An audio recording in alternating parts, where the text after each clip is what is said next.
What is going on, everybody? For those who don't know, I go by Philly Mike, host of the Philly Talk podcast. But today we got Battle Birds podcast on for the post game. And oh my God, was this a game? A game that kind of did not go our way at all. Let me be honest, the penalties that the Ravens got kind of let us keep creeping back into this game. But we got the guys out here are really watching these games and just not really watching it to my understanding. But let me just say this. A lot of up and downs. Shout out to the defense for being on the field for 36 minutes and still able to get stops when we need them to. Shout out to the offense for battling back. But we knew if we were going to get this win, we had to play a perfect game. We had to get our opportunities, which we didn't do at times, but we did. I have a question. I want you guys to actually answer that for me after this too, because I don't know. Was it me or did they really not play Travis Fulgham in the first quarter and the beginning of the second quarter like they should have? Because I didn't see him on the field. I started seeing him at the end of the second and the third and the fourth. So I want you guys, when you guys get to going, let me know what you think about them playing him, because I don't think they gave him any snaps in the first quarter. However, missed opportunities was the thing of this game. But once we rally back in, for those who were with me in the play-by-play, shout out to you guys. I said this before the two-point conversion happened. I said, you got to roll them out. You got to roll the pocket. Carson Wentz single-handedly, with no offensive line, brought us back into this game. And we end up losing it. But an RPO takes 1 second. 1 second that we did not have with this offensive line. Every single play that Carson Wentz made in the fourth quarter was under duress, was under pressure. We did not have a second to give up, and that RPO fake gives up a second. I think that was one of the most disgusting play calls. I was left silent, didn't know what to say because they blew it up because they knew it was coming. Miles Sanders gets hurt. Boston Scott in there by himself. No. You roll Carson out. Either his legs get us the win or his arm. But we live or die by Carson, not an RPO that maybe they were fighting over a little bit. All that disgusting stuff. Go ahead and give me your thoughts. Bad play call. Horrible play call. Go ahead, Gates. Look, the play call at the end of the game was trash. I'm just going to be honest. It was bad. It was a bad play call. It was the same exact play call that got stuffed on the first 2-point conversion, which by made no Jalen sense. Yeah, by Jalen Hurts, but still made no sense. Like, neither one of those guys are going to convert that because the field's been shortened. It's a lot harder to operate RPOs down there like that. Like, you get them on, like, I could understand if you rolled a boot or did something to get them on the edges to, like, hey, if you don't see it, go for it, Carson. Win or lose, go for it. If you don't see it, go for it, Jalen. Like, you know what I mean? But I don't want to focus too much on the negatives because, like, the play calling is just really questionable. It's getting really frustrating. But I will say this. Carson Wentz is a fighter. That kid was out there throwing down today. He did not want to lose this game. He was fighting till the end. 40-yard runs. I mean, throwing passes that, like, I'll be real with you. I was like, man, it's been a long time since we saw this side of Carson, right? Early in the season, we weren't getting that Carson. And it's frustrating, man, because I thought the 2-quarterback set. Dude, I became a believer. They took me to church today with that 2-quarterback set because, man, it works. Carson is a fighter. He's out there blocking dudes down the field. Jalen Hurts has really good eyes. Even my camera's trying to shut me down. Like, I was a believer in it, man. We need to run. Come on, camera. You tripping today, camera. All right. I was a believer in it, man. I thought it worked. I thought it worked well. Like, you keep going to that, man. Do a series or two like that. Keep that going. Like, it worked. It was hard for the defense to defend that. And let's be real. It is necessary to do that if your offensive line could get any push? Probably not. But, dude, Mon Brown just was not good for 3 quarters of this game. He wasn't. Thanks. Brett Toth was not ready.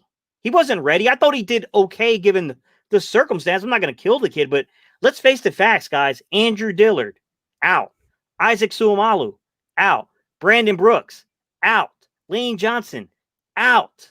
Like Matt Pryor, out. Jack Driscoll, out. Jason Peters, out. Dude, how many offensive linemen do you need us to go down before, you know what I'm saying? Like, come on. Like, I'm frustrated, man. I'm gonna kick the Fresh for having aneurysm. Before Fresh goes, do you know what Jamon Brown did right after the game? He went and took a picture with Lamar Jackson. The guy who gave up the most pressures for the Eagles runs to the sideline, his big old butt, and takes a picture with Lamar Jackson. Go ahead, Fresh. That's disgusting. Who did that? Jamon Brown, the guy who came in and let more pressures than the disgusting. Just disgusting. Go ahead. Oh man. You used it all. You used it all for your video. Hey, we got No. I ain't use it all. I mean, the video is uploading right now. After we get finished with this live, make sure y'all go check my first reaction video ever.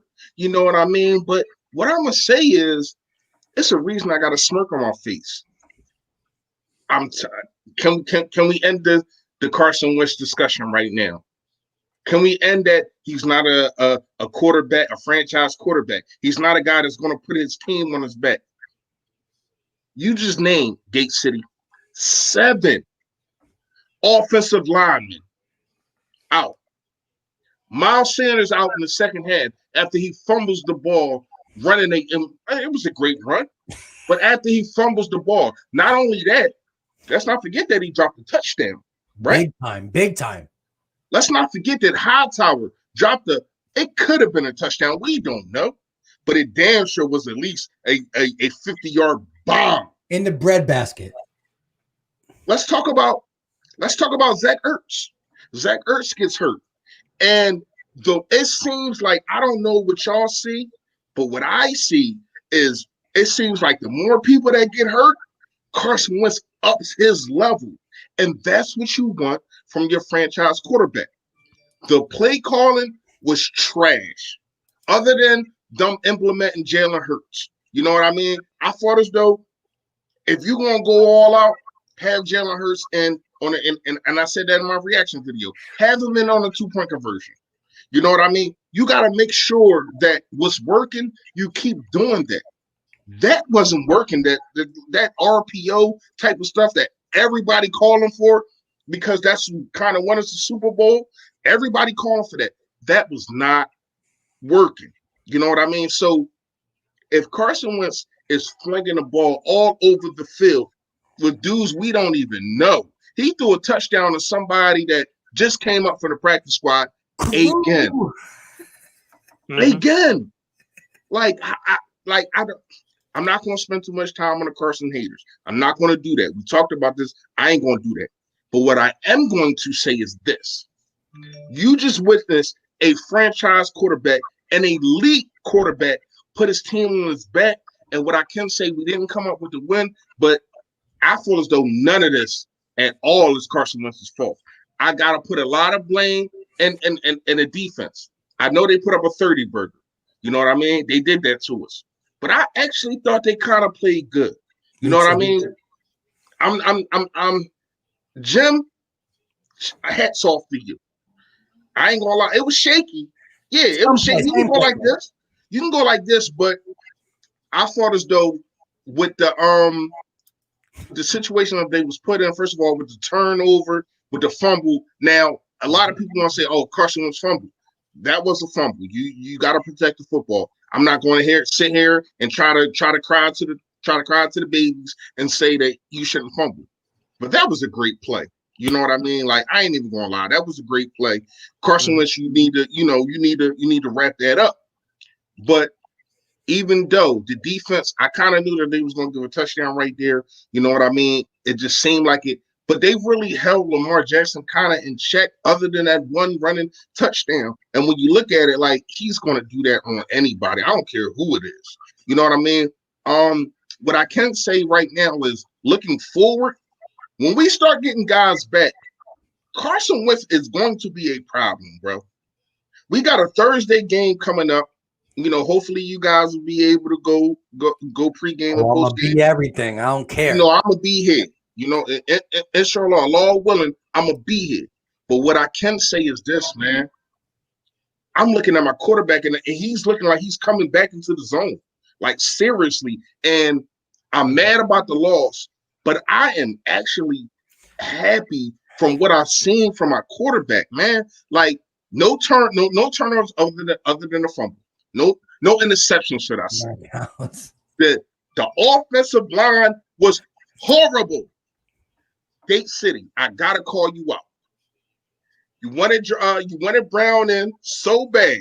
How did he look? Like a damn brown stain on a underwear, bro. I'm right there. Go ahead. He looked like a brown stain on underwear, bro. Go ahead, bro. He was bad, man. He should have been asking Calais Campbell for his autograph. Forget Lamar Jackson. No. He's seen enough Calais Campbell. That's the thing, though. Calais Campbell was all up in him all game. Dude, like that was. But yeah, you're right. I never wanted Matt Pryor in a game. No. Get that shout out. Yeah, get that. Hold on, Gates. Let him get that shout out real fast. I don't know who it's for, but it's probably for one of you guys. Don't matter, man.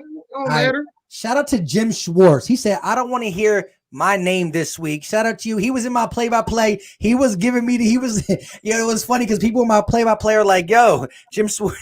It was great. Hey, shout out to you for, just being here, talking your talk, and that's it. But I just want to say one thing. Like I said, look, there's a lot that goes into this. The Ravens let us creep back in because of the penalties. They had like 12 for $150 or something like that. And they had some misdraws too. Yeah, on a defensive side. I seen 2 PIs. I mean, we scored on that possession, but I seen 2 PIs that should have been called. But go ahead, bro. My bad. No, you're right. You're right. Listen, at the end of the day, it comes down to Ravens had some mishaps. The Eagles had some mishaps. But here's the difference of the game. The Eagles' mishaps costed them the whole first half. John Hightower, would it have been a touchdown? It would have dang sure been a 50-yard first down. Do the Ravens score after that? Do we score after that? This is stuff we do not know. However, Miles Sanders is more of the known. It would have been a touchdown if he can locate the ball. A guy I was saying you got to get involved in the passing game. Go ahead and let us down. Now, I will say he played pretty good. He got injured. It is what it is. All right? So let's just talk about this. The Ravens had their mishaps in the second half with the pass interferences and the blown coverages. We had ours in the first half. We can say it both in both. It came down to a 28 to 30 point game. The Eagles are going for 2. Now, I know we got 227 people in here. Shout out to you guys. Smash that like button wherever you're watching it. We appreciate you. The Eagles might not appreciate you and get a win for you, but we do. And I say that angry because this loss broke me. As Gate City said to us, a lot of good came out of this. But it still broke me because you were there. And when I say there, did Doug Peterson watch the same game we watched? Every single play Carson Wentz made at the end of the game was on his back foot. He threw every single pass off his back foot. And the quarterback coach down here will tell you, you're not supposed to do that. But there's no such thing as stepping up when there's a 300-pound guy 6 inches away from you. You can't step up. So at the end of the day, he saw that every second in the pocket counted. When we threw that touchdown to Kroom, what did they do? They rolled him out, gave Carson Wentz an extra 2 seconds, and they found a guy named Kroom in the end zone. When we got the touchdown, I simply said real quick, I'm going to be done. I said, look, we got to roll Carson Wentz out. It's either Carson Wentz going to throw for a touchdown or run it. You got to let the game be on him. The RPO took 1 second. You're like, 1 second's not that much. When the offensive line is down 7, that 1 second is all we had. As Gate City said, Jalen Hurts for a 2-point conversion. The guy that you guys say is so athletic. He couldn't survive with the RPO. Jalen Hurts, hike, RPO, sacked. So you get a guy who's less athletic, and you run the same play? Disgusting. Yeah, it was foolish. I got to say, on a lighter note, before we get into the serious stuff here, Nate. So Nate was like, JJ had a touchdown, boys. I just want to read you a text message. I sent to Reese and I sent to Mike during the game because we got our little group chat. So we'll be talking during the game in our group chat. I said, laugh out loud. J Jaw out here thinking, see, I told you all, I was the man. And listen, and Gate, I do my play-by-play, right? But I sometimes stop when y'all text me. I stop and I say, I got to answer these guys. These are my guys, and I answer back. But yeah, that's crazy. Did you see how much he was celebrating? Yeah. I mean, listen. I ain't gonna lie to you. We can clown him and all that, but if it give him some type of confidence, I'm all for it. Yeah. We need all hands on deck from here on out, because I might be in a smiling mood. I might have a smirk on my face, but the bottom of the line is we are 1-4-1. Facts. You know what I mean? That is a problem. Can we turn this around? Yes. I mean, we got an easy part, if you want to say easy part of the schedule coming up. So we'll see what happens. You know what I mean? I feel as though if the offense plays like how they played today, and the defense plays like, well, some of the offense, I still need Doug to give up play calling. I'm sorry, man. It's time, yo. But if the defense can play like how they played against the Giants, come on, man. We coming out with a dub, and then we're going to be back. It depends on what happens with Dallas and they play Arizona on Monday, right? Yeah. Dallas and Arizona. I mean, listen. I don't give a damn if we go 6 wins and win the NFC least. As long as I get my quarterback some more playoff time, other than a minute and 13 seconds. You know what I mean? I need my quarterback to get as much playoff time as he can, especially with these young guys, man. Because no matter how much they mess up right now, these dudes are the future. Fulgham is the future. It's nothing to debate about. It's nothing to talk about. I don't care if Alshon come back. I don't care if DJ come back. Now, what I can say about DJ is this.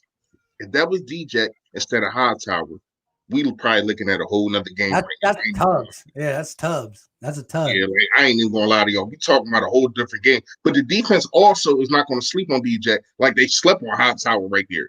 He was wide open. You know what I mean? But real fast, man. I don't care. I care about how many wins we get. I just don't care how we win the NFC East. We just need to win the NFC East, man. That's what it's boiling down to right now. We are not good. Dallas is not good. The rest of the division is not good. But you have to be better than the other teams that are not good. You know what I mean? So you got to make sure that you win this division, man. And I still think that we got a shot to do this, man. Go ahead, y'all. Wait, I want to ask Gate City. I want you to take this after I do this. Shout out to Genetic Freak for the $2 super chat. Back-to-back weeks of mediocre play from Slay. Facts. I don't know if I go that far, man. Yeah, no. Last expect somebody to win every single snap, man. Like that's just not the way defensive backs played. Like I get what you're saying that you expect more from them, but I wouldn't call it mediocre play. I mean, he's clearly our best defender out there. Like it's not even close. Right. Listen, but you know what it is? You know what it is, though? Gate and Fresh, answer this question. What Solo Bolo said. To your recollection, am I just seeing things, or did this man not get many snaps in the first quarter and early second? Or am I just dreaming? I don't know. Honestly, I'd have to see the film.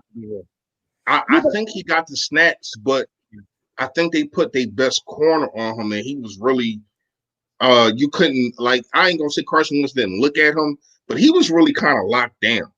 Yeah, but and they kind of and once Zach Ertz went out, they kind of like, I don't know what they did, why it happened, but they kind of like slacked off on Fulgham and kind of forgot about him. Like, I figured that when Zach Ertz go out, you will put more pressure on Fulgham.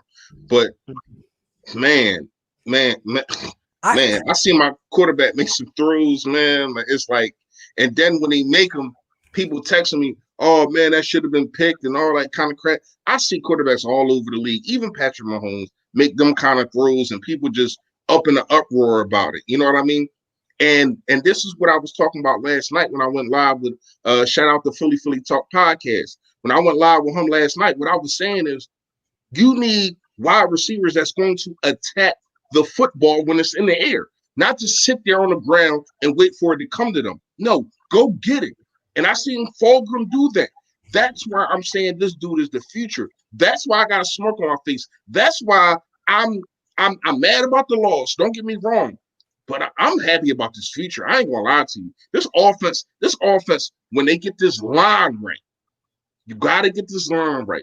Because Carson Wentz cannot continuously run for he literally looked like Deshaun Watson out there. Yes. Like seriously. Like in Gate City, I know you know because I know that you break down a lot of tape on Deshaun Watson. And you seen how his offensive line plays, and you seen him running for his life. And that's one of the reasons why when we break our quarterbacks, you put Deshaun Watson where you put him at. But what I'm gonna say is right now is he's looking like that right now. This dude literally don't got time to look at not 2, 3 reads, but either one. He don't got time to look at his hot playing for his life. He don't got time to even fake a handoff, and that's exactly why you don't run RPO. Listen, the more athletic quarterback in Jalen Hurts ran an RPO for a two-point conversion, and guess how many seconds he had? 0. Guess what happened to him? Sack. So you think on a game-winning drive, you take the less athletic quarterback and do the same thing? And he ran his RPO with Miles Sanders. Carson running his RPO with Boston Scott. Stop it. Listen, to come back and to lose like that, it shows the fight. It shows the toughness. It shows that we just fought with a Super Bowl contender. Forget what you say. 5-1, top 5 team in the NFL. We balled out with them. Without the guys we're going to get back. Now listen. Carson Wentz was pedestrian in the first half. But do you know why? Because he was under continuously pressure. And listen, people in my play-by-play kept saying, where's TF13? Where's TF13? So I kept watching. And there were plays where I was like, he's not out there. He's not. Listen, they did a lot of 2 tight end sets again. They probably jumped back into a lot of 12-man personnel. But here's the thing. On 12-man personnel, who do you want out there as the one receiver? TF13 or John Hightower? They were using John Hightower over TF13. In that position, they were using him, which I understand you might want some more speed out there with the 2 tight ends, but my gosh, I'm telling you, first quarter, this dude maybe got like a snap or 2. I'm trying to say, like, maybe I'm just crazy, but he did not play early in this game. He didn't. I mean, go ahead, Gates. Look, I'll just say this about Travis Fulgham. I think the kid is. I think he's starting to really come on. Like I think this kid is. He's legit. He's legit to me. You can question the fact that it took him so late to really get going, but you know what? When we were driving and we were coming back, where was the ball going? What? When they needed miracles in the end zone, who were they targeting? They were targeting Fulgham. That says something, man. Like, for some of y'all, Jason Kroom, I've seen a couple funny comments. Jason Kroom was on Buffalo last year, guys. He's a very much like a Joshua Perkins type. He's a hybrid wide receiver tight end type. I believe he was originally signed by Tennessee, I want to say, or drafted by Tennessee, one or the other. And he was a wide receiver that got converted to tight end. Look, man, maybe they need to reassess this roster a little bit and find out the guys that really want to play. All these reports about Howie, maybe Howie needs to look at the mirror and figure out, like, hey, man, like, I want my draft picks to play, but at the same time, I'm not going to have a job if we can't get the right guys on the field to win games. Facts. I mean, I get, like I said, man, I'm not as down as some of the reports as some people are when, like, oh, man, like, look at this. Like, yeah, man, it's just the way football politics are. If you think Howie's the only GM in the league that does that, you're mistaken. But at the same time, like, Fulgham should have been on this roster since week 1. I think that's obvious now. And he should have been on the field in the first quarter, which Gabe, I know I can find on Sharp Football about snaps, but can you find out snaps in the first quarter? Can you break it down to each quarter? Yeah, they got a snap count. Yeah, they got a snap count. I can only ever find a snap count for the whole game. For the whole game. Can you find I don't know about that. But as soon as they release the we can comb through it. Oh yeah, hey Mike, get into the super chat real fast because I want to rebuttal this real fast. Yeah, definitely. Here we go. My guy, Down South Eagle, he's been with me since I was at like 75 subscribers. Shout out to you, my guy. Shout out to him, man. Day if one. If Miles is out, Who are we giving the rock to? Holyfield? Because Scott and Clement is some trash doo-doo. That's a problem. If his knee is long-term or just a couple games, that's a problem. What are we doing? Go ahead, guys. What And are we doing? you know, my rebuttal to that is I put out a video about Le'Veon Bell. People grinding me up like I'm tripping. What are we talking about now? And what did they sign him for? What did they sign Le'Veon for? I think the veteran minimum. If they didn't talk about the contract, so usually when they don't talk about the contract, it's a veteran minimum. You know what I mean? So, it's been time for me, and it's definitely past overdue.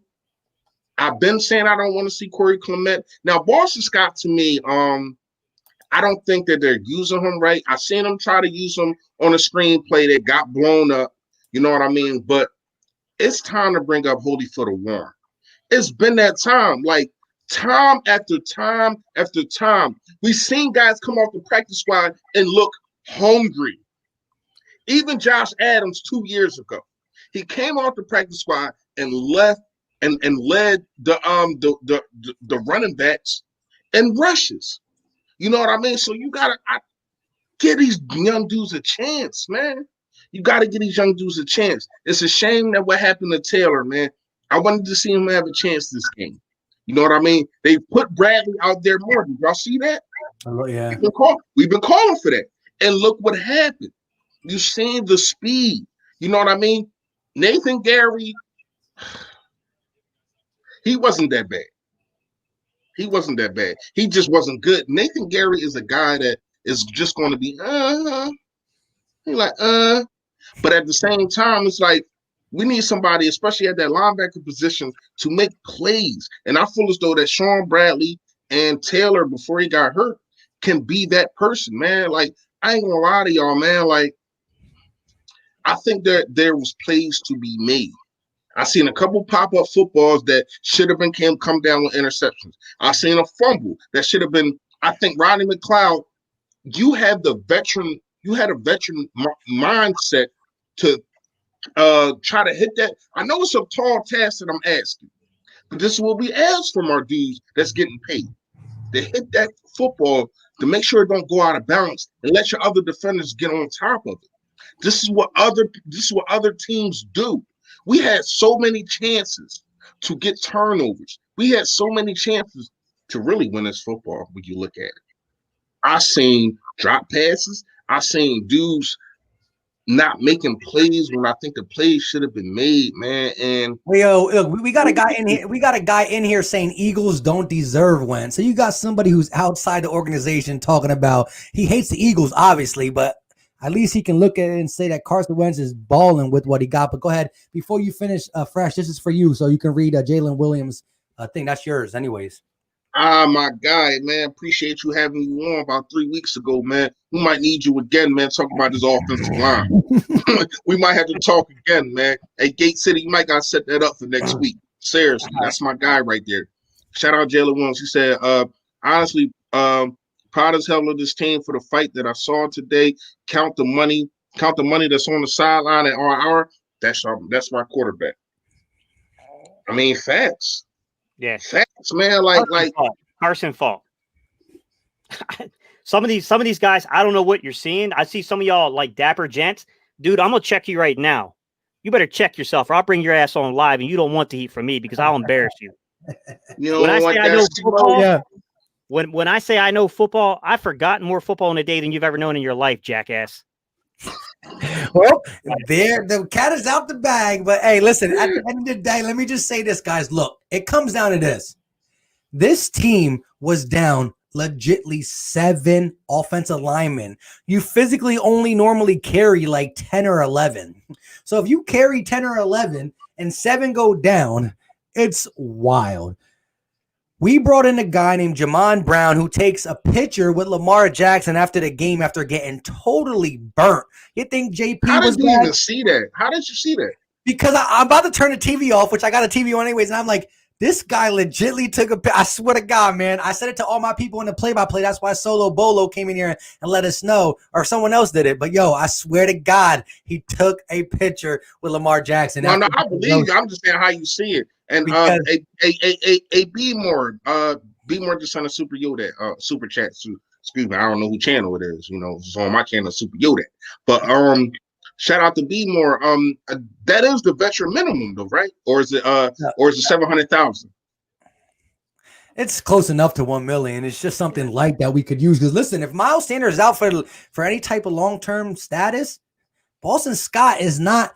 Well, the only positive I can say, and this is kind of a joke, he was a giant killer, and that's who we play next. However, no, come on, man. That's crazy. And that's why a guy like who the guy we just brought in who signed with the Giants, Devontae Freeman. He's a guy who's not great, but he's similar to Miles Sanders. So you bring this guy in case of emergency. Now, I do believe we offered him a contract. You should have never got rid of Jordan Howard. You should have never let him walk. It comes down to we wish we had Jordan Howard, who's not even being used in Miami.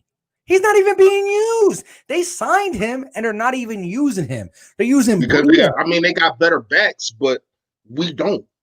That's the problem. like especially if Miles Sanders go there, we don't have better backs when you look at it. You know what I mean? And Miami kind of been balling. I ain't gonna lie to you. Yeah, but I had to pick up the quarterback. And he been lighting it up for me. I ain't gonna lie to you. Yeah, I got Fitzpatrick starting in this game for me too. It is what it is. Yeah. Hey, well, look, let me just say this once and for all. Seriously, though, guys, we got 301 people watching on 3 different channels. We are live on the Philly Talk Podcast, Philly Fresh channel, and Gate City Sports channel. Make sure wherever you're watching it, you smash that like button. It's simple. It's free. It's easier than Doug Peterson calling the right call on a 2-point conversion. Because listen, we can talk about Miles Sanders dropped. That broke my heart. John Hightower's dropped. That broke my heart. The offensive line not being able to block. That broke my heart. But it comes down to this. The Ravens had the mishaps in the second half, the same way we had the mishaps in the first half. But it came down to a 1-score game. We scored a touchdown. Doug just watched a couple touchdowns ago. A 2-point conversion by a more athletic quarterback fail with the RPO. And it's not because Jalen Hurts is bad. It's not because our running back was bad. It's because the offensive line is straight doo-doo. And that's why I was telling you guys, if Jalen Hurts comes in, it's still not going to stop the offensive line from not blocking. So look, RPO, 2-point conversion, sack, athletic quarterback. Game on the line, RPO, sack. Less athletic quarterback.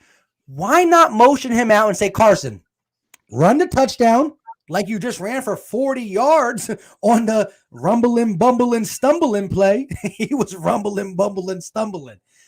I don't give a damn how he got it done. He got it done. Listen, you roll Carson out. You say you throw the tight window pass to TF13, or you North Dakota assassin that and just run in yourself. Instead, we only have 1.5 seconds to throw the ball, and you used one of the seconds to RPO it. We don't have time. Bad. Listen, and I like Doug overall, but my God, he's breaking my heart. He really is. I've been saying this since week 1.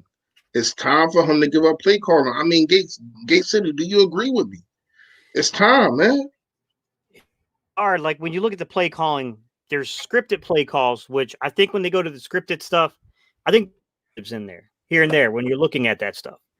But then I also think there's times to where when it's situational play calling, he's been bad. He's just been really bad situationally. That's what I was about to say. And what was that? That was a situational call. Go ahead, Gabe. And that's what I've been saying. He's been the worst situational football head coach and offensive coordinator in the league for real. It's like I don't know what's getting in his mind, what's getting in the way of him. Even last week when you run the ball with Miles Sanders just to burn a timeout for one, I don't even think Miles Sanders got 1 yard. He got what I mean? It was 3rd and 1. That's all he got was the first down. That's what I'm saying. And his situational football, man, like going for two, Earlier this week, I didn't agree with. Like, I mean, earlier in the game, I'm like, why? Like why? Like, now you're chasing and you're chasing points. Like, I didn't understand that, man. I don't understand the situational football. I don't understand his analytics team. Whoever is in his ear telling him do this and do that, that needs to change. The play calling needs to change. How do you not? I just want to say this for everybody about the Frank Wright thing. Listen, Doug Peterson was play calling with Frank Wright, but what I do believe Frank Wright is what just Philly Fresh said. He was that voice in the ear on situational calls. I believe Doug Peterson had the ultimate respect for a guy like Frank Wright and listened to him in situational. So listen, you see Doug Peterson roll off some good plays because there were some great play calls, but then he finishes it with a couple good ones and a situational. And that's what got me frustrated the most. It's like, first of all, a lot of people want to say Doug called a good game. I just think Carson Wentz just rose above that. A lot of the things that Carson Wentz did was unscripted. Yeah. When he started rolling out himself, getting out the pocket, the play's already, once Carson Wentz is running for his life, the play's dead. That's not the play. You know what I mean? Like, you got to understand that it's not the play. Now it's your wide receivers and your tight ends and your running backs or whoever the case may be. Yeah, it's trying to get open and they're ad-libbing. You know what I mean? That's not the play. I need people to understand that. Shout out to Darius Dalton in here, man. I ain't ready for no fire sale. I probably get what you're saying with Alshon, Deshaun Jackson, Zach Ertz, and probably even Fletcher Cox. You know what I mean? But I ain't ready for no fire sale. I think we still need to see if Carson Wentz can get to the playoffs and do something, man. And then at the end of the season, whenever the season ends, then I'm ready for a fire sale. But I ain't ready for no fire sale. Shout out to Darius Dalton, man. And then I'm gonna let you guys rock. Row Bill 1. We appreciate you, man. You want to read it, Mike? You want me to do it? Either or. All right. Nate Gary's a backup. Nate Gary's a backup who can come in for a few games, who they made a starter, probably from the Jets game from last year, because they didn't want to play the basic linebackers who were okay, like Nigel and Camus Grugier-Hill. First off, Robill 1. Let me see, I get your name right, man. We appreciate the super chat, man. Shout out to you, my guy. I think there's an element of truth to what you're saying. I don't think that. Look, my theory is that Nate Gary, he's not as bad as he's being made to look. It's because he's starting. And he's just not starting level. He's not that caliber of player. He's like, to me, he's like one of those guys you use first up off the bench. But right now, not only is he a starter for us, he's basically that positional group's leader. And I think that's an issue. Now, I don't know that I buy into the Nigel Bradham and Camus Grugier-Hill argument from last year. I don't think that either one of those players were particularly good. Is he playing good on the? Has anybody watched him play for Miami? Or is he playing good, or is he not playing good over there? I don't know. He's athletic. I mean, he's athletic. He's a traditional will. But, I mean, to me personally, you know, I think the mistake we made was not addressing it with veterans during free agency and then completely taking some big risk in the draft when we probably could have gotten more proven commodities to come in here as young guys to play that had a little more experience in college. I mean, we see it today. I mean, I thought, look, I'm not going to say the game was perfect for Sean Bradley, but Sean Bradley looked decent for a guy playing major snaps in his first game, right? He's had a couple of snaps here and there down around the goal line, but this was the first game where he saw heavy usage. I thought he played well. I thought his instinct showed pretty well. He had a couple of issues here and there where I saw where he was a little late getting over, hitting the hole correctly, stuff like that. But, I mean, I believe the kid can play. The problem is, I think some of you guys have said this, and you've said it numerous times. When you look at some of these linebackers that we were giving snaps over these young kids, what about them made you feel like that the distance between their level of play and these rookies was going to be that great? I think it's a fair question. That's true. And Jim Schwartz said, "Don't come for me, Gay City." Hey, listen, look. There was a point in this game where people were really coming at players on his team that I can't believe. So I was having a laugh fest in my stream, my play-by-play, but it changed Once the Eagles, listen, one of my favorite words in my play-by-play is we live in the moment. If there's a chance for us to take over the game, I don't care what John Hightower, Miles Sanders, Carson Wentz, or anybody does. If we live in the moment and we get the W, because listen, in a win, the bad things get forgotten. In a loss, it gets remembered twofold. So, look, by no means was it a perfect game by anybody on the Eagles. However, the person who had the hardest job on the Eagles was one Carson Wentz, because he had the worst offensive line I've seen in a minute. I'm going to look at the pressures. In the fourth quarter, the last 7 throws were all off the back foot. You don't want it, but you understand it because there's a guy 5 inches away from you. Like, it's crazy. Look, we can listen. I hate talking about a moral victory, but we dropped 28 on the Pittsburgh Steelers. We dropped 28 on the Baltimore Ravens. Unfortunately, they came in as the second part of the game, but we could build off this. Now, listen, if we're in the NFC West, I ain't talking about build. I'm talking about next year. We're in the NFC least. Look, people say they don't want to win this division. Well, I have one goal. First of all, I want to get to the Super Bowl. Don't get me wrong. But my one goal is to be better than the Giants, the Washington Footballers, and the Cowboys. It's not my fault they're as bad as we are. So if we accomplish that goal, I don't care what anybody says. It's good. We also got a guy who's been playing hard the last 3 games. I will be the first to say that Carson Wentz physically lost us the Washington football game and the Bengal game. But he physically kept us in the game for the Steelers, the Ravens, and won the San Francisco game. He lost. Bengal game? The Bengals game? Bro, he was bad. In the Bengals game? He was good down the stretch, and that's what started Carson Wentz coming back. But listen, the interception and fumbles he did earlier were really disgusting.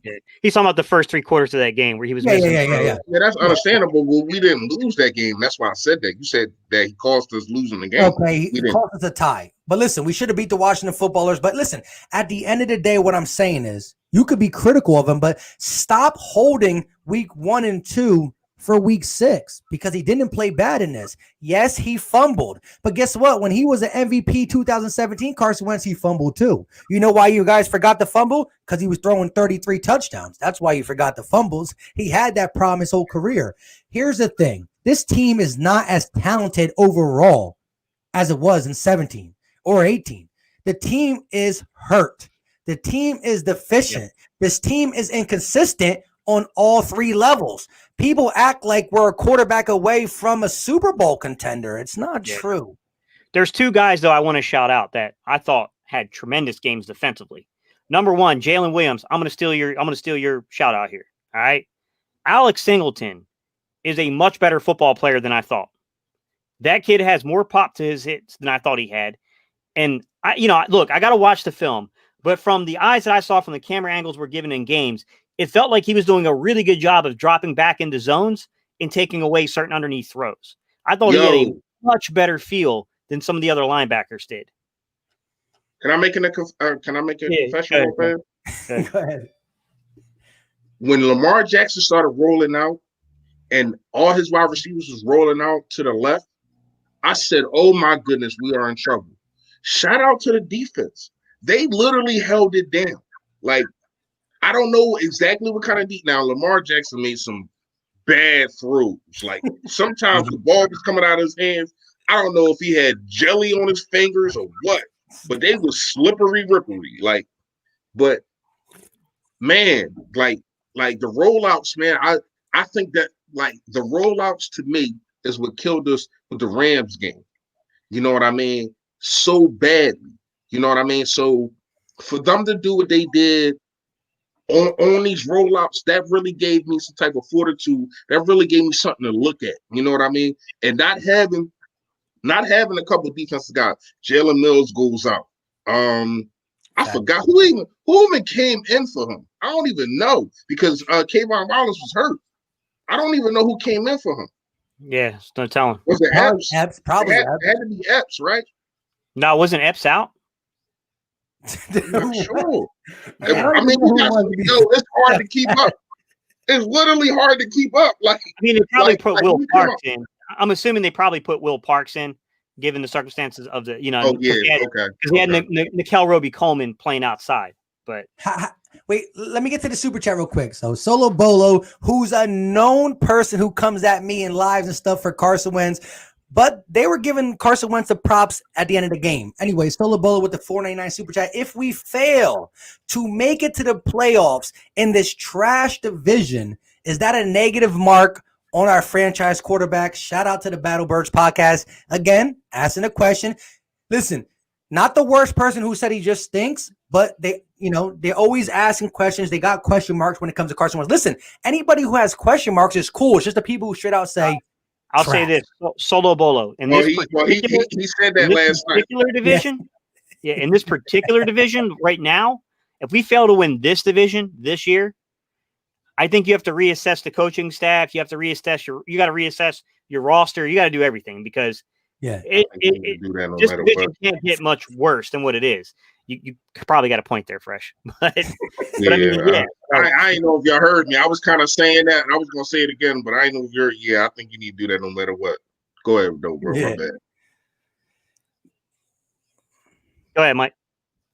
No, but look, they say Fresh got the Croom t-shirt on. No, it's a 91. It looks like an 81 though, so it could look like Croom. No, it is 81. Oh, it is? This T.O., baby. This T.O., man. He knew this was gonna be Chrome. I can't turn around for y'all with it. This a Mitchell and that's throwback, man. You know what I mean? Yeah. You see the tag, man? Come on, man. Hey, Marshall's got these on for $10. He's holding on for the last Pro Bowl wide receiver we had until TF13 was born, who didn't play in the first quarter. Man, I will say this, though, guys. I forgot one player. I forgot to say one player in that shout out. Josh Sweat.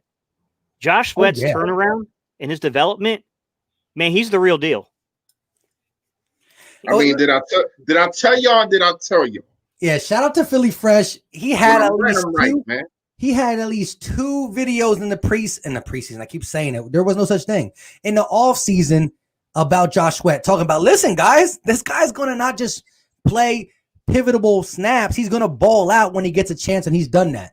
He came up big in the Vinny Curry absence, and he's been coming up. Listen, Vinny Curry was active and he played. I didn't even see Vinny Curry. He played a little bit, but because Josh Sweat was so vile to the pass rush, they kept him in over him, which is finally a defensive coaching staff saying we're going to keep the better player in. Simple and plain. But listen to this. Jake Elliott kills us every time, and he never gets grinded up, gets off skate free. How? Let me say this. I will say this. Now, we know Justin Tucker is a beast kicker.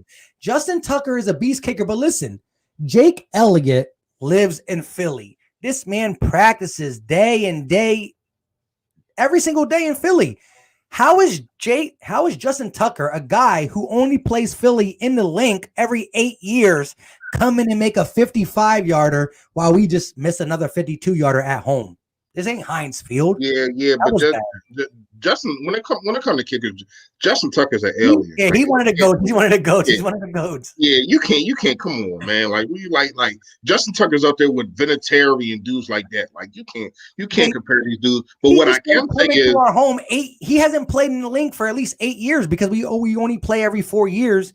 Right. And one's at Baltimore, one's in Philly. Jake Elliott lives here. Like, make the field goal, my guy. Yeah, I ain't gonna lie. You know, it's starting to look like Jake Elliott is not the guy that we thought he was. And you know, shout out to the team though. They did bring somebody up. I can't remember exactly his name and where he's from, but I do know that they just brought a kicker in, and maybe that's messing with his mind. I don't know, but Jake Elliott got to get it together, man. Because he didn't really cost us this game. But it's going to come a point in a time this season that we're going to need him. And you got to step up, man. You got no field goals over 40 yards this season. So, I mean, it's not being overlooked, but I just think that we have so many other holes and so many other things to talk about that, yeah, he does skate, kind of skate free. Mhm. Yeah, Skid. Hey man, I've been telling everybody about this dude, man. When I'm right, man. I'm barely wrong, man. But Josh Sweat, 6'5", 215, just a monster, man. Like, I'm trying to tell you, we're going to have to pay him soon. Like this dude, I'm trying to tell you, I think he's better than Derek Barnett. That's just my personal opinion. And it's crazy because I don't know if y'all heard the announcers talking, and the announcers pissed me off today. I ain't gonna lie to y'all. Yeah, I can't hear it. But real fast, when you hear the announcers talk about him, and they were saying like, was in high school, he was like the number one guy in high school, blew out his knee, and ever since then, he never really got it back. And we're starting to see him get it back right now at a good time that we need him. But the announcers suck today. First of all, they tried to give Jalen Hurts props for Miles Sanders' touchdown. That was come on. Like, if you're going to do that, you might as well give it to Carson. What did they actually say for that though? Because somebody in my chat was saying the same thing, but they didn't tell me what he said. How did they say it? They said, can we give Jalen Hurts credit for this touchdown right here when because he was in a play and he drawed the defense in and all that. All right, so give my man Carson Wentz some credit for handing the ball off. How about that? Like, come on, you can't do that. Like, It seems like these announcers, when it's a new toy, a lot of people, they just want this guy to shine. You know what I mean? And I'm not gonna lie though, the offense was sputtering until he came into the game. I'm gonna be totally honest. That's facts. You know what I mean? The defense, they was just barking on Carson Wentz. Carson Wentz couldn't do anything until they brought Jalen Hurts in, and it kind of threw them off. And they didn't know whether to blitz. They didn't know whether to do this and do that. And that's why I said in the beginning of this, if this is your best thing that you got going on, if the game is on the line, put him in the game. I ain't got no problem with him. I don't even care if he take the snap. Put him in the game. Because the defense, they just look, every defense it seems like we play look flustered when he comes into the game. They don't know what the heck is going to happen. And if that is your best thing that you got going on right now, I mean, you spend a second-round pick on him. Use him. Win a game with him. I don't care. It's not going to make me not like Carson Wentz more. I mean, less. You know what I mean? Like, come on, man. Like, I don't understand it. Go ahead, yo. Jason Wall be making me laugh, bro. Yeah. He was like, look, he ain't cost us the game, but we lost by 2 and he missed 3. Yeah. Shout out to Jason Wall. Yeah, but I mean, you can say that. Right. I'm not gonna say Jake cost us the game, but I will say, let me ask you guys a question. It's circumstances. Look, Doug has been getting 2-point conversion happy. Too happy. Look, he's been getting 4th down aggressive in the enemy territory happy. Is that about Jake? Yeah, because he can't kick. He can't make it. Like maybe there's something going on behind the scenes with that to where he might be getting replaced soon. I don't know. I mean, yeah, which is always not really. Go ahead. No, I was just saying, like, it's not really my area. Like, I've never really been a kicker before. I couldn't tell you anything about it, but I mean, look, man, he can't hit anything over 40 yards, man. It's bad. Let me say this real quick. Look, can I give a shout out, but like a kind of a negative shout out? Why not? A Philly Talk podcast, man. Philly the podcast. Don't get into my name. All right, my bad, man. But Dad, we just went on live. We talked about Carson. We talked about. Did you not see the game, bro? What Philly the podcast really said this now? Oh, what? Like, please tell me somebody hacked your page. Did you really not see the game? He couldn't do anything. Every time he looked up and looked at a hot route, he had a defender in his face, bro. And it wasn't just 8 minutes. It was a half that he took over, bro. When you really want to talk about it. You know what I mean? And let's talk about the first half. Let's talk about the first half. Carson Wentz numbers.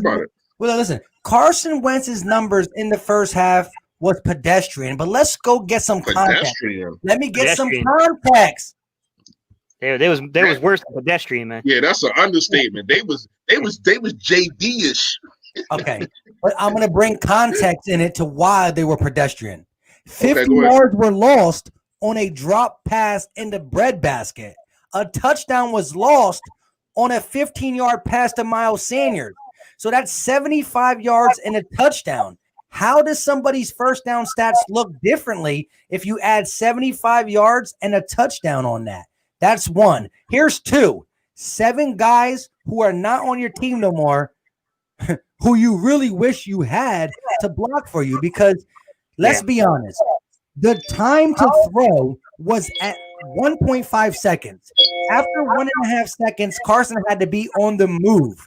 Mind you, I honestly think that Travis Fulgham was not used in the first quarter. I honestly believe they started playing this guy decent snaps middle of the second. I could be wrong, and that's why I need somebody or myself. I'm going to do the research to figure that out, because I do not believe he played many snaps in the first quarter, which is straight disgusting.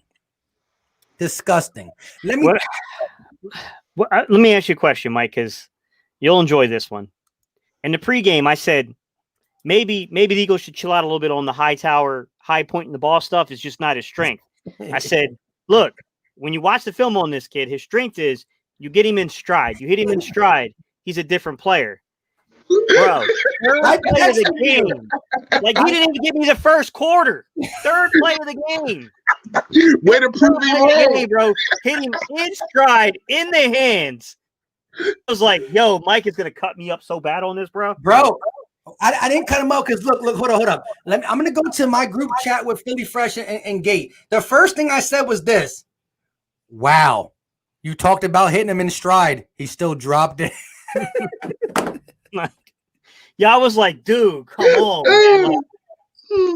Like, there's no easier catch in the NFL than that one was going to be. Like, I just think he got happy. Like, I'm going to get a touchdown. I'm about to get a touchdown. I was like, oh. Yeah, it's like, a concentration drop. But look, I'm gonna talk about it like this. Look, we played a top 7 defense.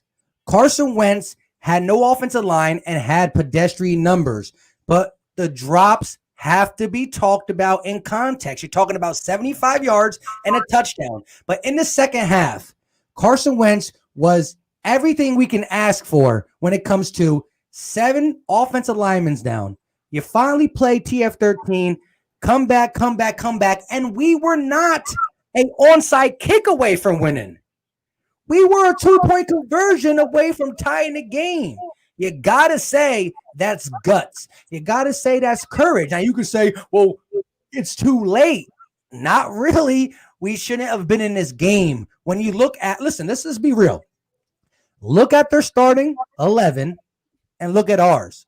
Every single offensive lineman is better than ours. Their tight end at the end of the game was better than ours because we had Kroom and Rodgers.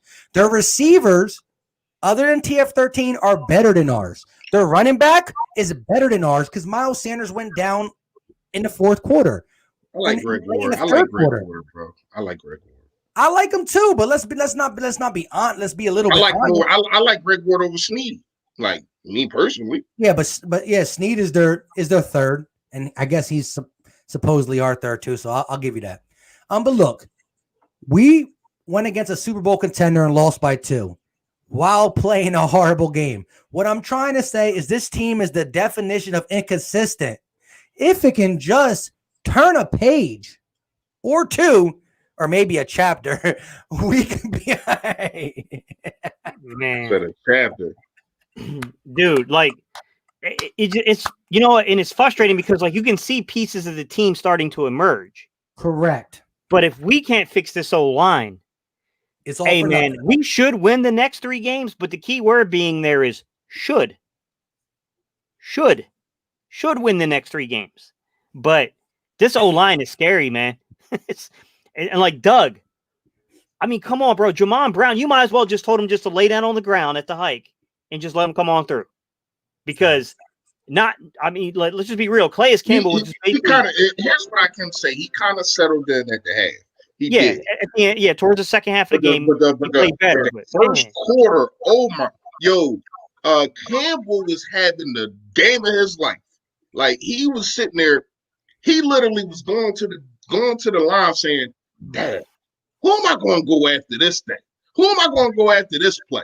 Like, you know what? I'm going to pick Herbert. You know what? I'm going to pick Brown. Like, and he was just having his way, man. And that's a problem. That's really a problem. Now, we shouted out the offensive line last week. You know what I mean? They did a good job. But man, not this week, man. And we wanted Pryor going to take a back seat or whatever the case may be. But it's time to bring Pryor back. And that's not really saying too much, but it's saying a lot at the same time. When does Isaac Seumalo come back? I know he was a big one. It was like a 4 or 5 or 6 week injury, but when are we expecting him back? Do we know? I don't even know if he off. Well, IR is 3 weeks. I know it's 3 weeks for IR. You can take him off. I know it was longer than the 3 week injury. So I'm just asking, does anybody have an estimate date when we expect him back? Because if we get, no, I don't. I have no idea. I ain't gonna lie to you. They haven't talked about him. They really haven't been saying anything about him, man. Yeah, and shout out to Jalen Williams. Listen, they showed a stat that Calais Campbell, since I forgot exactly when, because I was trying to pay attention to the stats, but I was kind of busy. Yeah. 3-sack game, but he's among the top guys in the game. I think it was Aaron Donald, number 1. What's the Lions defensive end? Azigi Ansawa or something like that. And then it was Calais Campbell for the most 3-sacks games. He had 4 games in the last couple years with 3 sacks. So shout out to Calais Campbell just eating. But again, you're going against Jamon Brown, who kind of settled in the second half, but say, you know what? Where my guy Lamar Jackson at? I need that picture, my guy. Where you at? It felt like to me is like, number one, we knew that the Ravens defensive backs were going to be pretty good. Like Jimmy Smith, you know what I'm saying? Like Humphrey, like these guys can play, man. These guys are really good corners. Like we knew there was going to be some issues with that. Can I ask a question real fast? You know you got good corners. You know you got good corners. So even trying to speed the offense up and do timing and rhythm and get the ball out fast, they're probably going to come up and play man press on you. So that's hard to do. So if you know it's going to take longer to develop plays, right, to run things, to do some switch offs, stuff like that to get guys open, why do you keep Carson in the pocket? Why are you not moving the pocket more? Like, I there were parts of this game where I legitimately wanted to turn the TV off because I was getting so mad. Like, I was just like, what is going on? Like, how is this not clear? How is this not evident to Doug yet? You can't do that. And you know, I want to ask y'all this question. I want to ask everybody in the chat. We just sat there for 3 hours and we watched the game. We watched Lamar Jackson with a stellar defense, right? We watched Carson Wentz with an okay defense. They held it down. We watched a makeshift offensive line with Carson Wentz, him running for his life. We seen Lamar Jackson with an okay offensive line, but the defensive line was just ballers at some points. A lot of people going into the season were saying that Lamar Jackson is better than Carson Wentz. I don't see. Now, does he does things better than Carson Wentz, like running the football? Yes. Do he has a better system because of they use him the right way? Yes. But I'm gonna tell y'all this right now. From what I see at the quarterback position, Lamar Jackson ain't touching my man. Pause. But he ain't touching Carson Wentz. That's just facts, man. Yeah. Go ahead, bro. What do y'all think about the possibility of Rager and Goddard being back? I want y'all to comment back on that, but go ahead. What do y'all think? Do you think it's going to happen? I mean, well, listen, though. At the end of the day, you get Goddard back. That's more 12-man personnel. You get Rager back. Will we see TF13? Because, again, I'm still holding to my guns. I don't think I've seen him in the first quarter. And, yes, they play different positions, but who knows with this coaching staff. I can't – listen, this is what I said on Twitter, and this is what I said in the play-by-play. I shouted all you guys out in the play-by-play. I talked about LB, Philly Fresh, Gate City, DJ Eastwood, Philly Take with RB, Joey Shakes. I said every single Eagle content creator I can think of, and I said we all had one common video. No matter who comes back, whether it's Alshon or Deshaun, we can't take snaps away from TF13. Well, neither of them came back, and I can almost swear he was not in the first quarter. I got to check that out, man. I'm going to hold to it until I see I'm wrong, and then I'm just blind. But I don't think he was in the first quarter, barely, and we didn't even get Alshon and Deshaun back. So what happens when they come back? Are we really going to just forget about him? I will be sick. I will be sick. Yeah, it's What I'm gonna say. look. We need to me. I think we can almost survive with the receivers and stuff we have. Like, I got faith we can scheme stuff. We can get guys open. Guys step up to the plate when we need them to. You I'm can't way get more open if you're concerned not about. being protected, though, bro. Yeah, exactly. That's what I was what getting gonna to. say.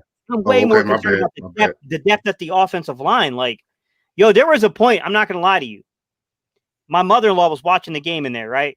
She said, yo, she was like, hey, who comes in next at right tackle? And I was like, actually, I don't hang know. on. I was like, hang on. I had to think for me. I was like, oh yeah, I don't we know. signed Brett Toth back. I didn't know. Listen, Yeah. I'm doing a play-by-play, and as soon as Driscoll goes down, I'm like, who we got next?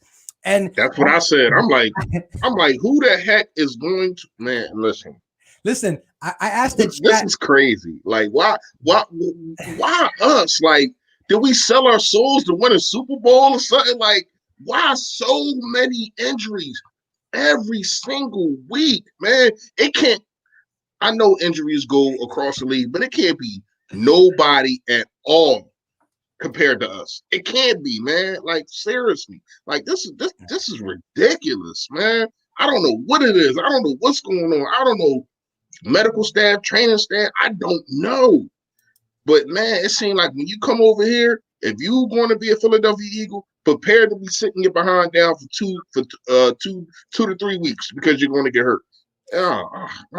Hey, real quick, Mir Slat, and I know this was a long time ago you commented, but you said that we live in the moment. I know you commented it on my play-by-play, and I said it, but I've been saying that since the very first play-by-play we did. That was my mantra. So I thought you watched that and it was telling me to get into that mode. But, What? it is what it is. It's all love in the game. But, yeah, I'm saying What you talking about, bro? Nah, it was something different. It's like from the last I think one. he's talking about something in his play-by-play. Yeah.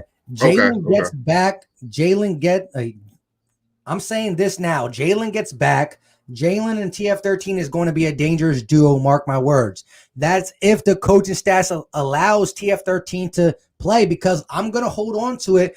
And I can't wait to figure out if he played in the first quarter, because I hope I'm wrong. I really do. I hope he would just play. I mean, if you see when I seen the last 3 weeks, the only 3 weeks that he played, like, it's no way. And I hated it so bad that Doug Peterson said that we're gonna have to take snaps away from him. No, you're not. You don't have to. You just want to, because once again, Howie Roseman is telling you, oh, I'm paying this guy $21 million. I'm paying this guy $17 million. Oh, you need to put them on the field to verify what I did. I don't give a damn what you did, Howie. I want to win. Travis Fulgham right now, until I see otherwise, is better than Alshon Jeffrey. See, and the crazy thing is that I understand what Doug's saying. Like, I get what he's saying, but like his messaging is so poor. Like, you got to handle that diplomatically. You got to be like, hey, look, man, naturally speaking, we're very short on wide receivers. Any receiver coming back is probably, what I'm saying, it's going to cut into some guys playing time here and there. But what I will say is this kid's he's sticking around. He will be a part of our offense, and we're going to scheme some things for this kid. This kid, he's here to stay. Like, you got to message it right, man. He just doesn't do that.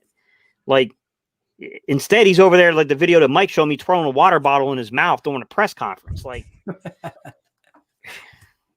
I don't get it, man. I don't get the messaging at times. But I need y'all to answer. Y'all never answered me because I was asking y'all a question. Y'all never answered me about the Carson Wentz and Lamar Jackson situation. You know what I mean? Yes. I was basically asking. I went through my whole soliloquy of saying all this and all that Carson Wentz is missing and what Lamar Jackson has and the scheme that he has. And a lot of people are saying because he won an MVP last year that he's better than Carson Wentz as a quarterback. And I feel as though he's not. And I think he proved that today with a loss. No, listen, Lamar Jackson is a playmaker. Okay. He's an athletic playmaker. He's still developing. Yeah. He's still very much developing as a quarterback. Anyone with eyes that knows the position could have watched that game today and see he's got a lot of work back there. Now, can I understand a Raven fan saying like, hey, man, Carson might be a better quarterback, but I prefer Lamar Jackson because I prefer our system built around him. Like, yeah, I'm cool. I can go with that. Me personally, no, I wouldn't go. You know what I'm saying? Like, I wouldn't personally. I mean, here's what I will say. right now, Lamar Jackson with his team and Carson Wentz with our team, Lamar Jackson is the better player because of what he got. But if you put Lamar Jackson on this Eagles team, well, and he has to throw the ball and he's down by 17. Listen, we've seen Lamar Jackson when they're down. He was down against the Tennessee Titans. He was down against the Chiefs. When he gets down by double digits, he doesn't respond. Carson Wentz was down by double digits and responded. But if you're going to ask me, Lamar on his team and Carson on his team, Lamar's been having a decent year. Yeah. All right, can I ask you a question? Since you want to say that, last year, LeBron James did not make the playoffs. Giannis Antetokounmpo, or whatever the heck his name is, I forgot his name, the Greek freak. There you go. He won the MVP. Is he better than LeBron James? No. Exactly. So what are you saying, Mike? That makes no sense. I'm talking about the actual player. I'm not talking about no team. I'm not talking about what's around him. I'm not even talking about the scheme, bro. I'm talking. But football is the actual quarterback, which you see with your eyes. Don't give me none of that. Don't give me none of that. Don't give me none of that scheme, and don't give me none of them numbers and none of that. With your eyes, what you seen today. Listen, who was the better quarterback on the field? Listen, would I take Lamar Jackson over Carson Wentz? No. But right now, the better player is the person who puts up the numbers. You can only judge by what you go off. Listen, just what if Tom Brady never had Bill Belichick? Maybe he's not the GOAT. Maybe he's a 6th-round draft pick. It's where you are drafted. Listen, I don't give Tom Brady the GOAT. If DK Metcalf was drafted to the Eagles, maybe he's not DK Metcalf, especially last year when we had Carson Walsh. You never know. This is the one sport that where you drafted matters. Where you're drafted matters. Who's on your team matters. Carson Wentz could be a heck of a guy in a different system. Possibly not, but it's too much unknowns. All I can say is this. Would I take Lamar Jackson over Carson, knowing what I know now with the guys who are on our team? No, because Carson's always playing from behind. And we know a kryptonite for Lamar Jackson is to get him down by 10. He ain't going to throw you back into the game. Keep him up by 10. He'll run you into a nice victory. So it's where you're at. Will Lamar Jackson be better than Carson on his team? No. I'm making all these scenarios, man. I'm just trying to figure out who's the better quarterback. I answered you. I would take Carson Wentz on the Eagles over Lamar Jackson. I answered you. What do you mean, bro? No, what I'm saying is you say you would take him. I'm saying who is the better quarterback. You saying that you would take him is not answering the question, bro. Okay, well, Carson's the better quarterback. That's all I ask. Lamar Jackson's the better football player because he's a football player, and you gotta anticipate that. He's a better athlete. He's a better athlete. There's a difference because if you are better at your position that y'all both play, then you're the better football player. He's the better athlete. That's the difference. Where we're going in 2020. Things change. You know what I mean? The reason Stephen Curry is so great is because his three-pointer. Take the three-pointer away, then he's not that great of a point guard. You can't take a Lamar's running away because that's what he does best, and that's going to be the future of the NFL. Well, I love Carson Wentz. I defend Carson Wentz. He played a heck of a football game. We don't got to argue this point, but we can't diminish what Lamar Jackson does as a football player. He's not the best passer. That's why in certain situations he needs everything. He needs the Baltimore Ravens. Carson Wentz can thrive in almost any system because he's in a horrible system and he's not thriving, but he's balling out in certain situations. Yeah. I do think that, look, off the Lamar Jackson comments, just because, like, look, I don't think he's the better quarterback. Like, he's just not. He's got a lot of development as a quarterback in himself, but the kid's a playmaker. I don't want to dump on the kid because, you know, the kid won MVP for a reason. Like, you know what I mean? But at the same time, you know, he hasn't won a playoff game, just like Carson hasn't won a playoff game. Like, you know, he's got a lot of the same exact questions, to be honest. Correct, because you can almost say Carson Wentz would have been the MVP too. So it's two MVPs kind of without a playoff win. They got to prove. What I will say is this. I think this is Carson Wentz's team. I think Carson has proved that over the last couple of weeks. But what I will say is this. You drafted Jalen Hurts with that second round pick. You cannot go away from using him because with the offensive line the way it is, as bad as it is, the only times it looked like to me that we got decent push, it looked like we, definitely like had momentum going, was when we put Hurts and we had Carson in the game at the same time. The defense is Carson blocking? Yes, exactly. Like the defenses legitimately had no answer for that. They didn't. And that's a really good defensive line that we just played. That is a really physical secondary. Like, it's good all I'll around. be honest with you, man. I think they got to keep that going. Like, I know Carson's not going to be out there like, dude, like, yeah, we need more 2 quarterbacks. He's not going to think that because he's Carson Wentz. He wants the ball. But I can tell you that from a scheme standpoint, it worked. It opened things up. I think you got to continue it. Yeah, and wait. Let me say this again. I simply said I would take Carson Wentz over Lamar Jackson. So let's clear that air. But at the end of the day, you can't just say, well, quarterback is throwing, so that's what we got to judge him on. You can't say that because it's not the NFL no more. But Carson Wentz is the better passer. Carson Wentz can read defenses better. But if you want to really put it into I can't say the word in the stats. I mean, you can't defend 9 interceptions. Now, in context, there's a lot of reasons why he has that, which I defended him for time in and time again. But when you talk about something right now, I really don't want to argue anything, Carson Wentz or anybody, because the 9 interceptions are weighing us down. You can't just erase them. And I say that's uncharacteristic from Carson because he had 3 years in a row under 7 interceptions. So what changed? I want Carson of 2019. I don't need to go all the way back to 17. In 19, he didn't throw more than 7 picks. He got 9. You can't fully defend it, but when you watch Eagles games, you just see, wow, what is he playing with? Look what he's doing with these guys. We understand that. I would take Carson Wentz over Lamar Jackson, but you can't just say, well, he's not a good passer, so he's not a good football player. I mean, they're 5-1.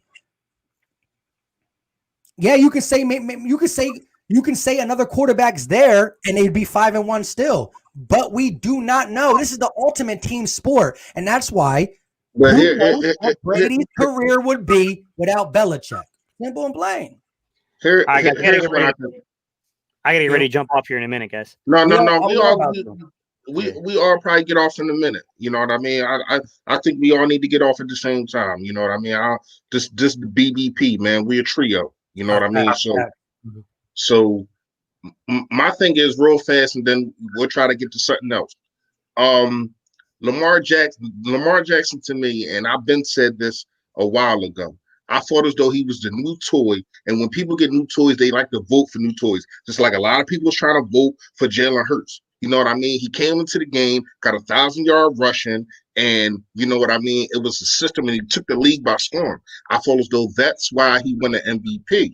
But you see it this year. The game is catching up to him.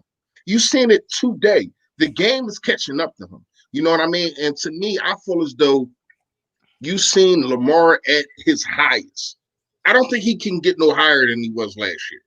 Either can Mahomes 50 touchdowns. Mahomes won't get another 50 touchdown season, but he's still a baller. I don't know about that. That's that's two different things, bro.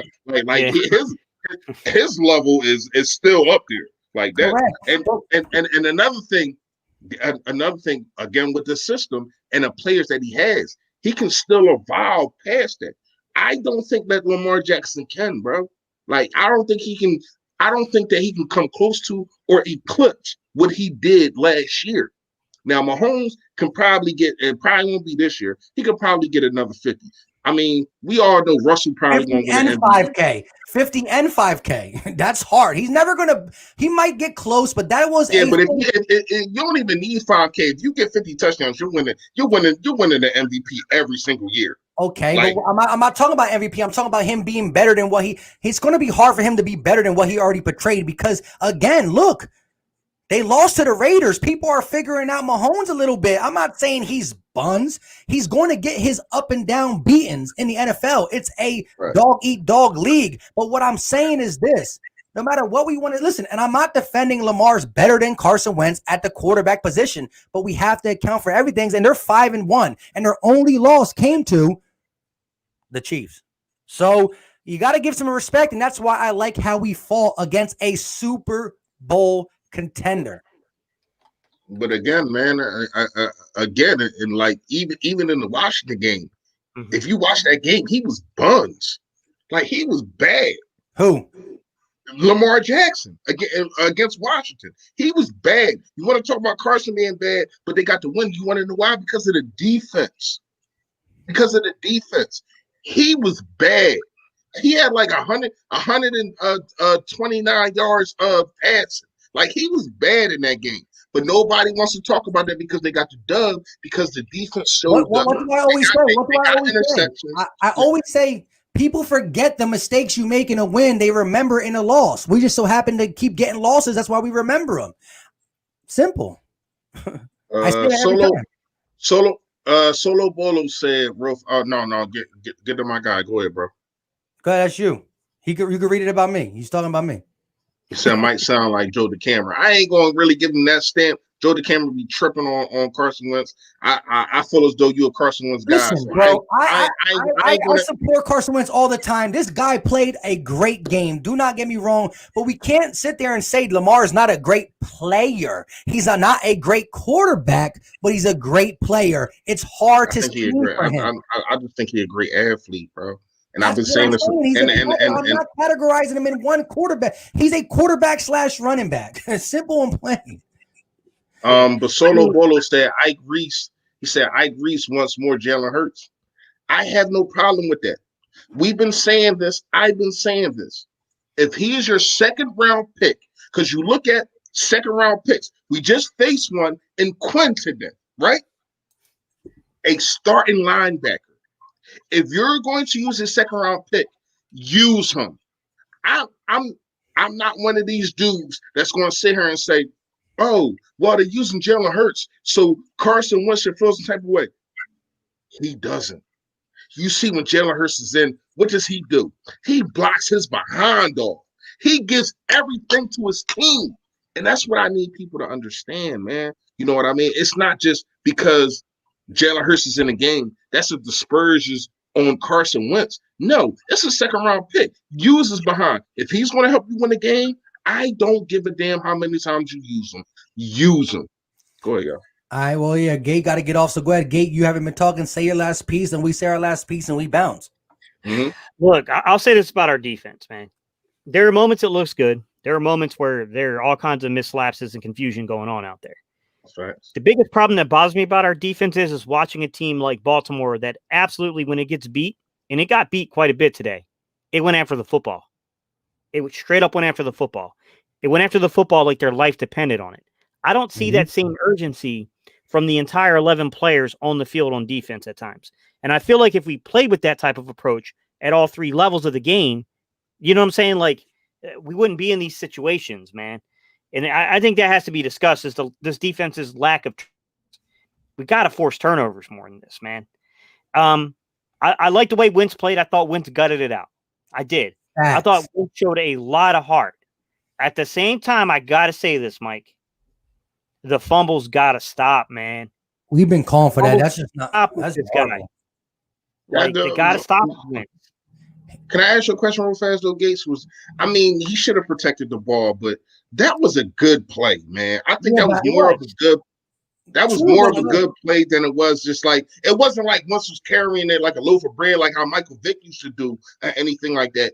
It was just true. But that is true, but we can't give him the benefit of the doubt on that because it happened too many other times. Like Danny fumbles. Listen, they call him Danny Fumbles for a reason, and we're fighting with him to be the best fumbler in the game. You got to count that. Listen, Carson Wentz played a great game besides that, and it was big. But again, Carson Wentz was not the reason we lost this game. If anything, he was the biggest reason why we almost won this game because the offensive line was putrid. But yeah, I mean, we got, you know what I'm saying? Like, we got to be better, man. We got to create turnovers. Wentz has got to protect that football. Like, there are legitimate times this season to where the recklessness of Wentz with the ball has cost us games. I'm not putting all 4 losses on him because that's not fair. But you guys know, I've been a huge Wentz supporter. I believe in the kid's talent. I think the kid's tremendously talented. But we cannot keep turning the ball over. We can't. We cannot keep losing this turnover battle. We're going to keep losing games if we keep losing the turnover battle. It's just the truth. That's We the don't have enough. fundamental. That's Yeah, the fundamental. we don't have enough weapons to overcome that right now. We don't have the offensive line to overcome it right now. I know what you're saying, Reese. It's a really unfair expectation, but I don't know where else we can put the expectation on because the offensive line is the offensive line at this point. You know what I mean? Like, unless we get guys back, I don't know that it's going to get much better. I mean, he's got to quit turning it over, man. It's got to stop. Yeah. But again, Carson Wentz is who brought us back in this game. He played a heck of a game. When you throw the last 7 passes on your back foot, there's a reason. Now, you could say, well, he should never did that. Well, he had to. They were breathing down his throat every single play. I was so shocked that it goes, here comes a blitz. They're about to get Carson. He throws it. Here comes a blitz. They're about to get Carson. He throws it. Here comes a blitz. They're about to get Carson. He throws it. He made plays when other quarterbacks wouldn't in them situations. All I can say. With that being said, go ahead and say your pieces. That's pretty much it for me. Stay Philly, stay fresh, y'all. You already know. All right, guys. Thank you guys for tuning in to all 283. You guys, make sure you smash that like button wherever you're watching it. Look, we lost. Some encouraging signs, but I'm tired of the encouraging signs. Maybe it stops next week when we got the Giants, Cowboys, bye week and Giants. So let's see how we do. Shout out to everybody in the chat. Smash that like button on the way out. You guys know what time it is.